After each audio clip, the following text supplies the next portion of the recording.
Tap Menu. Tap Implement Library. Tap New to add implement. Tap to select implement type. Tap Next. Tap the input bar under Name to input name. When finished, tap Square Root. To select way of connection, tap the input bar under Way of Connection. Tap the input bar under Brand of the implement to input name. When finished, tap Square Root. Tap the input bar under Model of the implement to input model. When finished, tap Square Root. To add parameters for your implement, tap Parameters.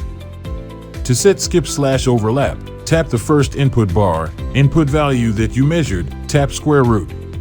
To set implement working width, tap the second input bar, input value that you measured, tap Square Root.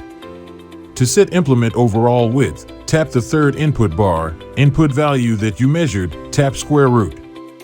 To set distance between hitch point to working point of implement, tap the fourth input bar, input value that you measured, tap Square Root.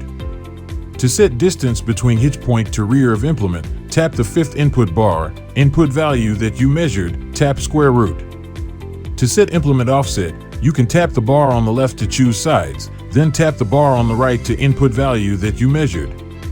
Tap Summary to see overall information of the implement you added. If you want to find information about other added implements, tap Implement. If you want to delete the implement, tap to select, tap Delete, then tap Yes. You can also calibrate your implement here. Just tap to select Implement, then tap Calibration.